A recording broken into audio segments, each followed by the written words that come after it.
¿No es así, Martín? ¿Completa? Exactamente. Bien. Balanceada. Ustedes saben lo que hicieron cuando fueron a una canción.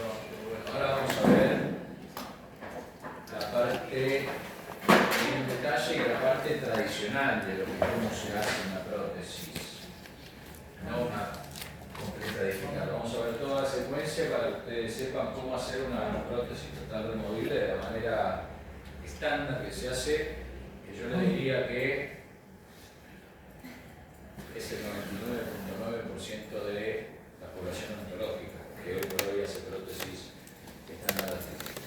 Para lo cual, lo que tenemos que recordar un poquito es la anatomía del desdentado total. Ustedes ya tuvieron algo de anatomía, esto lo vamos a pasar, ya vieron todo lo que es los músculos. Ustedes estudian cómo funciona el maxilar desdentado para poder realizar el tratamiento cotidiano con el bueno.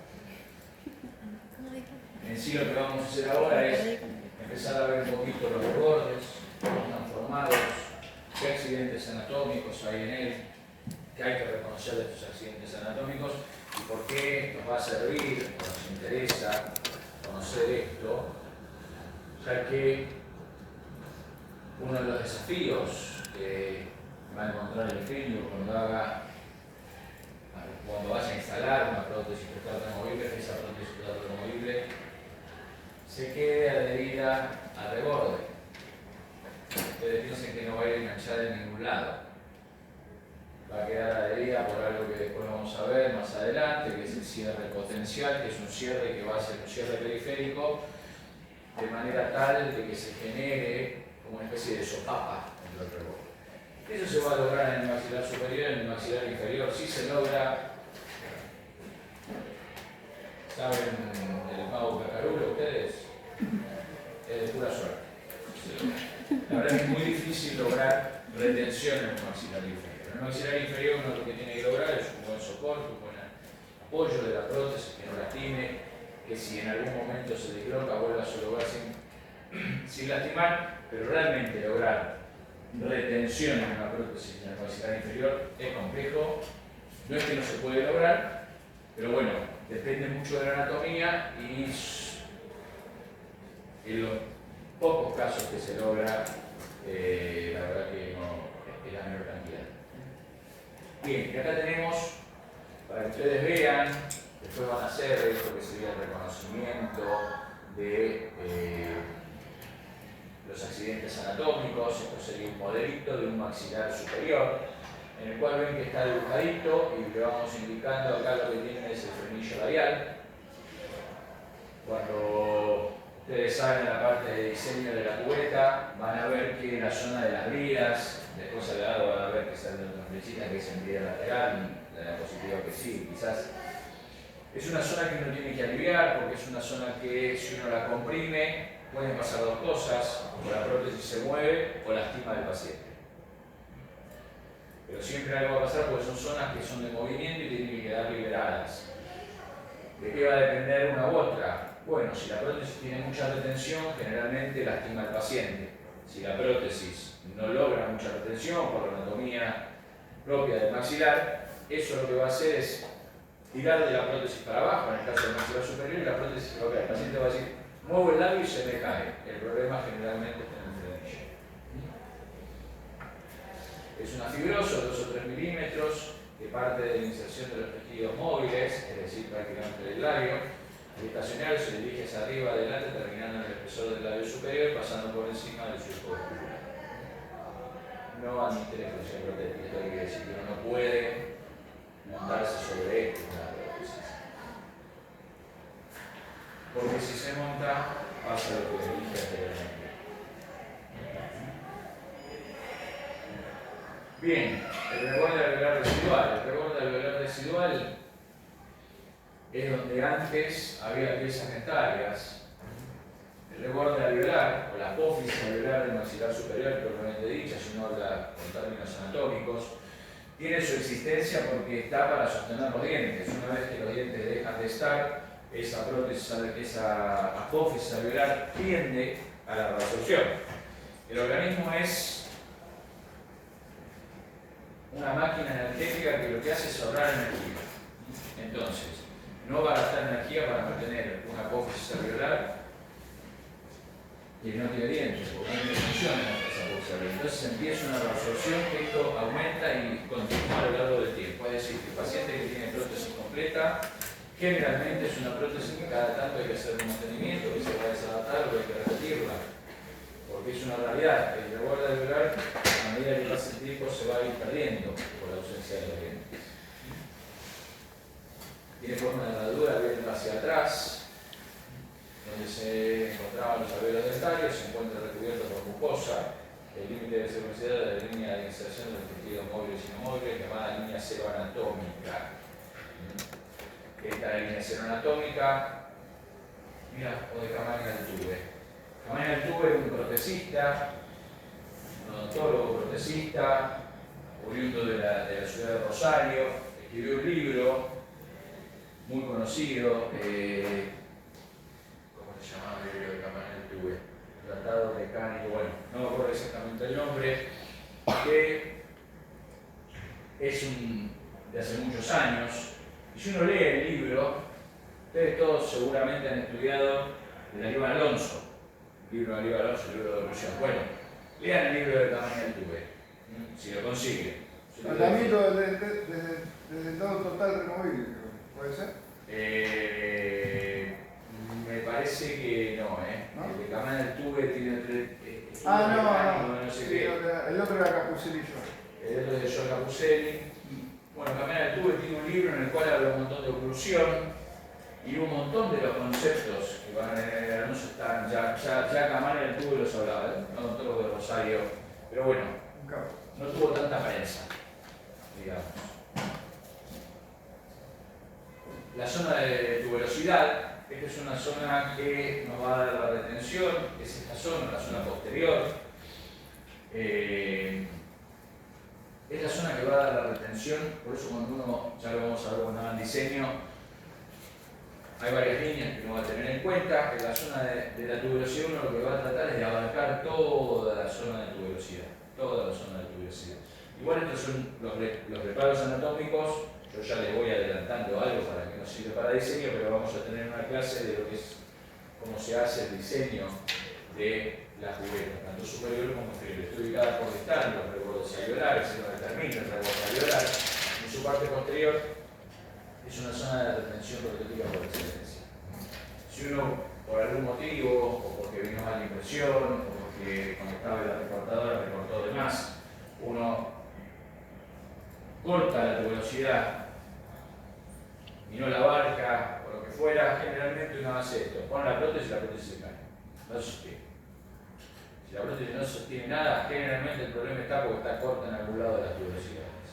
Es el tema del colega y eso que lo venden, un pegamento de la prótesis, ¿está bien o...? Es una solución. A ver, lo ideal es que la prótesis quede retenida, se hizo todas las maniobras clínicas sin pegamento. Ahora, eso va a depender mucho de la anatomía del reborde. Hay rebordes que, por más que uno los trabaje y todo, después de muchos años de prótesis, infecciones traumáticas, los pacientes que tuvieron enfermedad periodontal, cuando el paciente tiene enfermedad periodontal, el índice toma movilidad a expensas de la pérdida del hueso. Entonces, esa apófisis alveolar, ese reborde residual es nulo. Uno lo que tiene es bola palatina y nada, entonces no hay de dónde agarrar. Y bueno, es un recurso que ayuda. El subcomular es donde, ahora lo van a ver, ¿sí? Está ubicado por detrás de la tuberosidad, a ambos lados, derecho e izquierdo. Es la zona del hueso maxilar donde se une con las apófisis pterigoides de los efenoides. Es el límite de la prótesis. Cuando uno recorre la boca del paciente, eso lo se palpa con el dedo, ustedes seguramente después lo van a reconocer con Martín y lo van a palpar en los modelos superiores. Tenemos modelitos de yeso para que ustedes después hagan toda esta parte de lo que es el reconocimiento de las partes anatómicas y puedan empezar con el diseño. Línea de lado, zona de Potsdamin, que es la zona de sellado posterior, es otra zona también que es bastante importante para lo que es la retención de la prótesis. Generalmente cuando uno hace el diseño, acá parece que la línea está curva, esta línea curva es por cómo está sacada la foto. El diseño es una línea recta que une los dos surcos angulares. Esto se ve curvo por lo abovedado, pero si uno lo mira perfectamente de arriba, esta línea es recta. Esta es una zona en donde se va a unir el tejido blando con el tejido móvil, el maxilar, ¿sí? Se encuentran los conductos palatinos, es una zona bastante depresible, hay que ver, palpar esa depresión, generalmente es una información que el odontólogo se las tiene que proporcionar, o muchas veces hacer una toilette del modelo, que después se la vamos a mostrar. Es decir, ven que dice que no hay necesidad de alivio protético. Generalmente uno lo que va a lograr acá, lo que va a buscar no es justamente que la prótesis quede aliviada, sino que la prótesis quede bien pegada. Después vamos a ver cuando hagamos el diseño de la cubeta individual, le vamos a pedir que hagan un desgaste en el modelo ahí. Ahí uno tiene que sacar el yeso, le tiene que gastar el yeso para que la prótesis comprima aún más esta zona. Porque de la compresión de esta zona lo que van a lograr es el sellado posterior de esa prótesis y la prótesis no se caiga. ¿Sí? Zona de las palatinas, que es a los costados de la espina nasal posterior.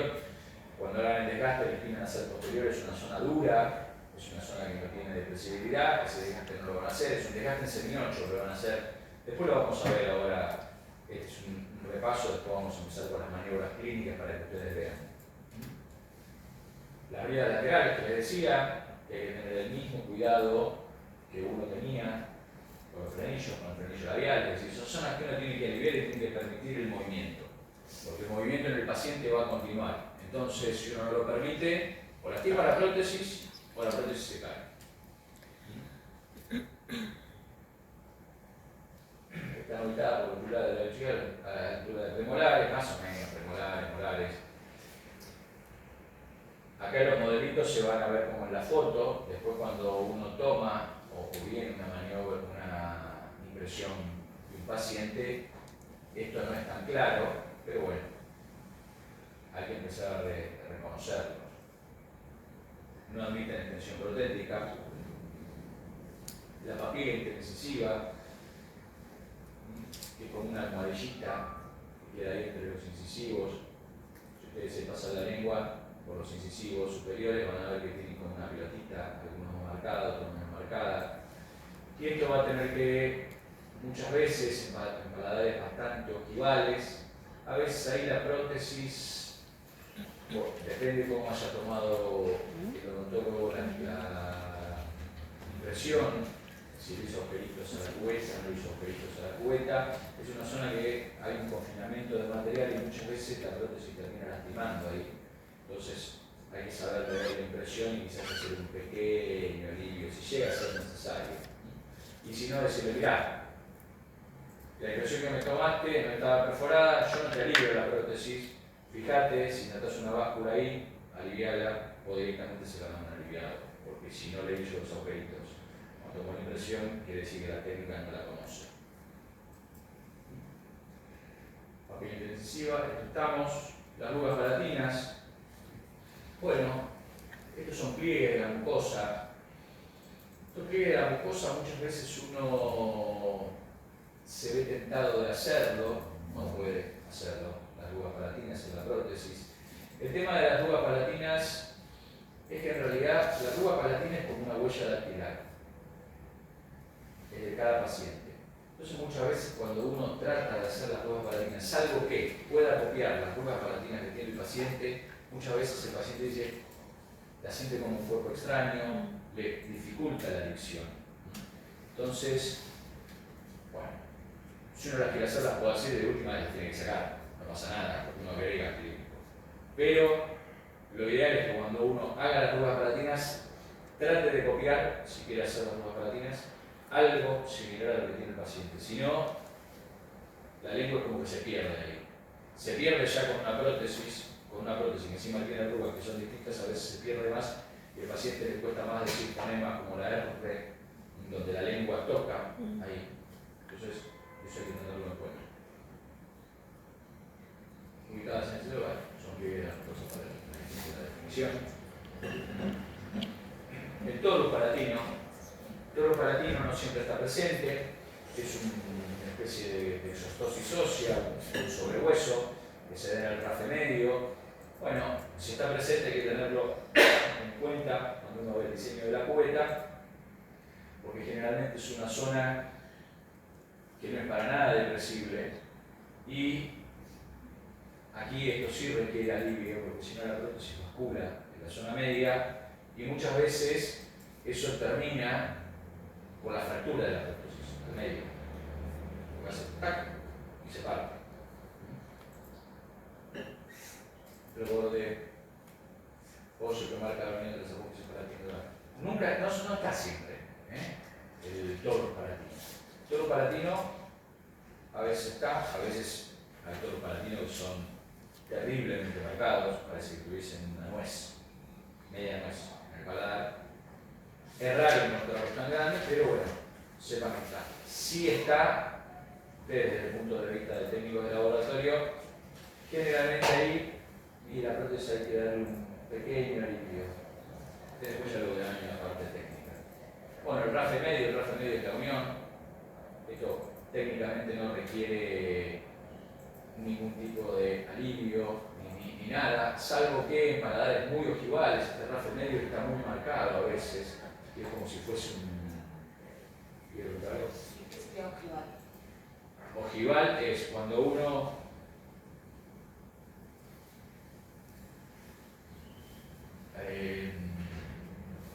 ¿vieron la película? Es un ojiva nuclear, la punta. Es decir, muy ojival es así, esto es normal y esto es plano. Ojival es que es muy así. Entonces, cuando se encuentra muy acá, muchas veces se forma como un surco inclusive. Cuando ustedes vayan y vean todo lo que es la técnica de confección de la prótesis, que trenza el acrílico contra eso les queda como un filito de la prótesis. Eso generalmente hay que gastarlo, porque a veces eso termina cortando o lastimando, entonces uno ahí le hace un pequeño desgaste y lo redondea. Ya van a ver, cuando terminan ustedes la prótesis, la tienen que recorrer con los dedos desnudos, recorrer toda la prótesis, tocarla porque van a ver que por cuestiones técnicas van a encontrar pedacitos, si en algún lugarcito en el modelo les quedó alguna pequeña burbuja, van a encontrar perlas. Eso lo van a tener que sacar porque si eso no lo sacan, lo mandan así. El odontólogo también tendría que hacerlo, pero si no lo hace e instala directamente la prótesis, usted lo pone y el paciente dice, ¡ay! Me pincha. Bueno, eso es una perlita que quedó y se clava. Y algo que tiene el paciente de completa es que una vez que uno puso algo y ese algo de entrada, ¡ay!, le causó dolor, está condenado al fracaso. Porque no hay forma de volver para atrás, porque ya el paciente dice, voy a estar retocando la prótesis, porque esto no quedó bien, entonces le está retocando, eso es una prótesis que no viene bien. Es lo que es el lameante. Entonces, la idea es todo esto verlo antes para no llegar con ese aspecto. Ustedes piensen que el desdentado total es el fracaso de la odontología. Porque si el paciente perdió todos los dientes, quiere decir que todo lo que le hicieron regresó, no anduvo nada. Hay pacientes que no hicieron nada y lo perdió por desidia. Pero hay un montón de pacientes que llegan a la prótesis total removible después de un montón de años de odontología y de fracaso. No, me hice el conducto y se me rompió. No, me hice esto y se me rompió. No, me hice esto y se me rompió. Bueno. Entonces, llegar a eso y están un poco expectantes.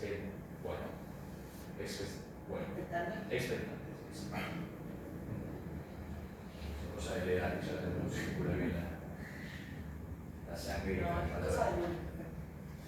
Bien, rafe medio, esto ya lo dijimos. Sí, el fondo del surco. El fondo del surco es algo que ustedes van a tener que ver y van a tener que poder analizar. Es donde termina el reborde y pliegan los tejidos y se forman los carrillos, el labio. Es donde la parte móvil repliega. En el maxilar inferior tenemos los mismos accidentes, nada más que distribuidos de otra forma. No solo tenemos el frenillo labial, sino que tenemos el frenillo lingual, recordemos que tenemos la lengua. este frenillo y la zona lingual anterior, depende de cómo se tomó la impresión, va a ser como va a ser el diseño de la cubeta, que después lo vamos a ver. Los frenillos y bridas, lo mismo, no admiten sobreextensión protética.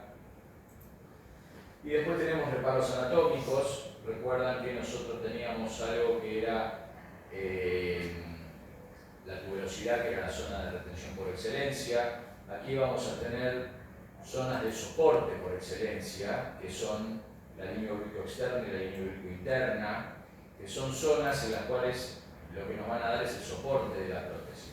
Y esto hay que tenerlo en cuenta cuando uno hace el diseño. La línea oblicuo-externa está en la zona de molares, en la zona vestibular posterior, y después vamos a ver cómo uno tiene que reconocerla para poder hacer el diseño. Porque el diseño va a llegar supuestamente justo hasta la vertiente externa al inicio de la vertiente externa de la línea oblicuo-externa. La línea oblicuo-externa, ustedes van a tocar el modelo y van a ver que hace como una montañita.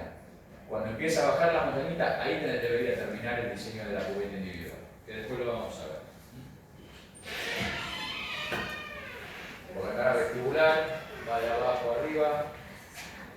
¿Está buscado? ¿Cómo se puede ver? No sé, Martín vino temprano. Hola. Y abrió la puerta. Ah, el pincho. Y haber cerrado vuelta la llave.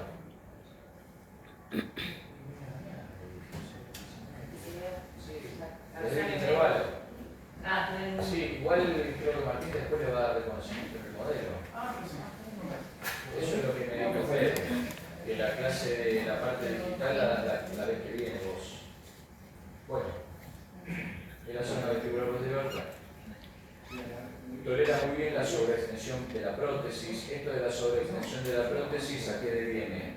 Van a tener que ver cómo le tomaron a ustedes la impresión.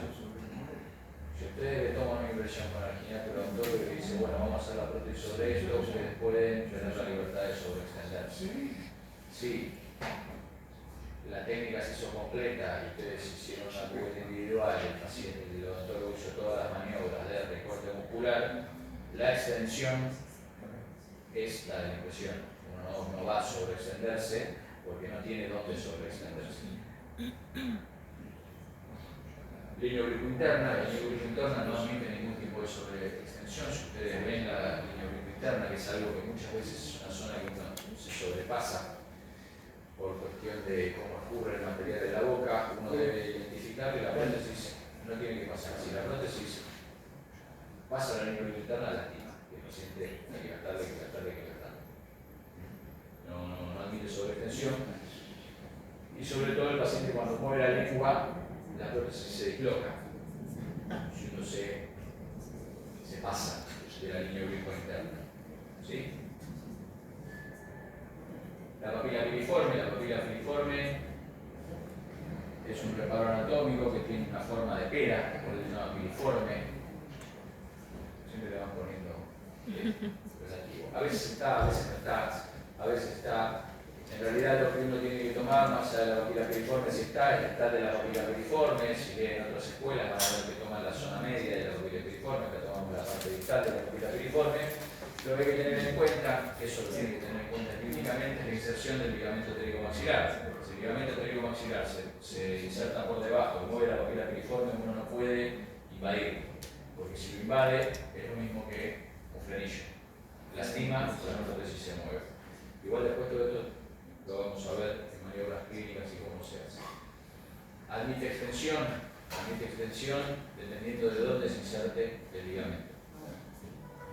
Y eso es lo que usar en Exacto, ustedes no lo pueden ver. Es imposible que lo vean. A ver, para que es bueno que ustedes lo sepan. Dicen, vos sabés que se le mueve la prótesis. Ajá, está mal la prótesis. Si ustedes no saben, dicen, no, que se va a dar buena, la repito. Ahora, si ustedes saben, deciden, ¿cuándo se le mueve? Pero por eso no tiene que estar cuando se hace la cubeta.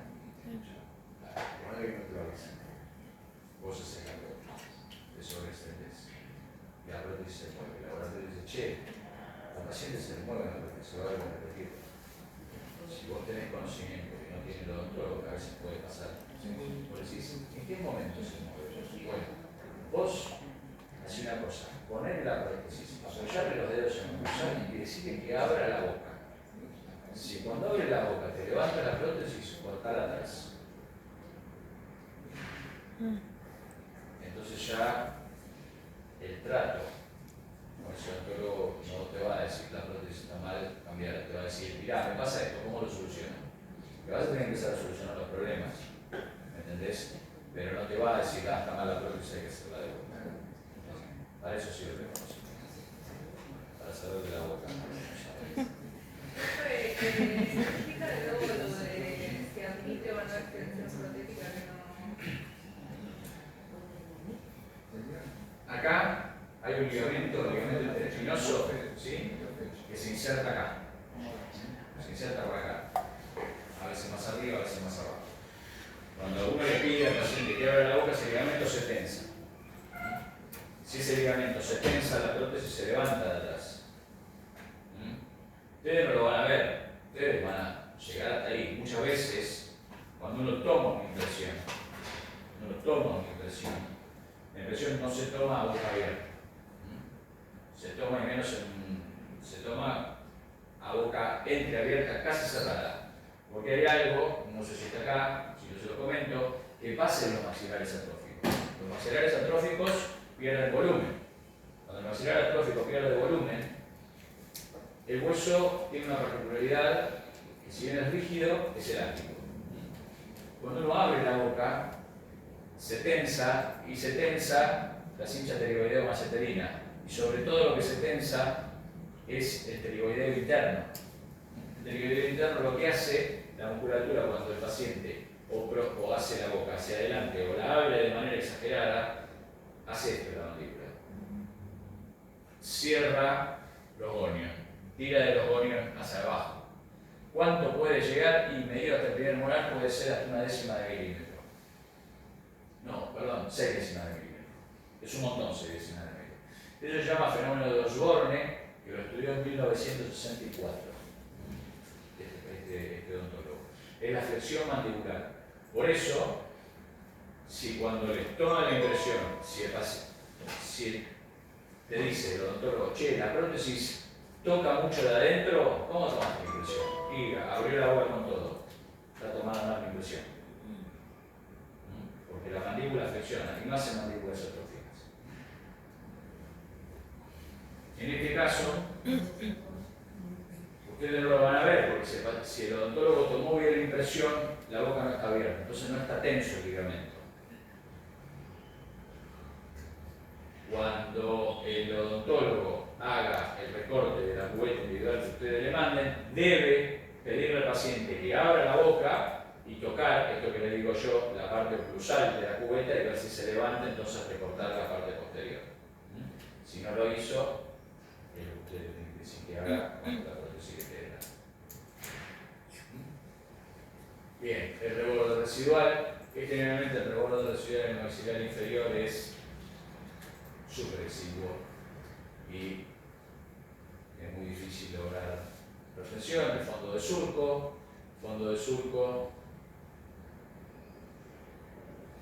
son los que van a dar el sellado periférico de la prótesis.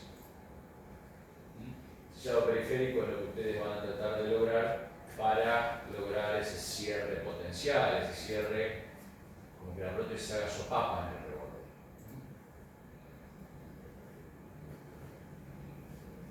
A ver, vuelven a maxilar superior, desde la línea media hacia distal, cómo están los músculos, arrancando acá, vertiforme, más incisivo del auricular del labio, más incisivo de incisión del músculo canino, bridas laterales y después el buccinador.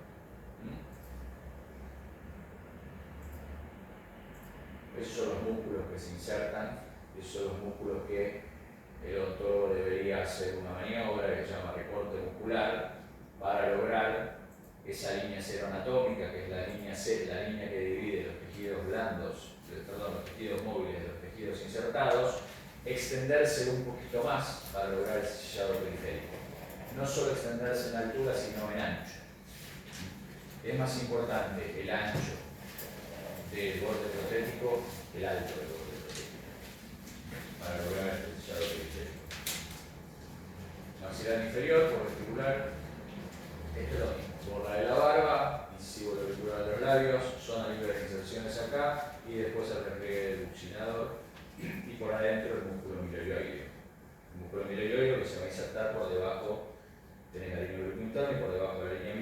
arriba, ahí sí se el termiloioide. Igual uno no va a llegar ahí porque hay un montón de tejidos por arriba. Bueno, estos son las fotos para que recuerden. Los músculos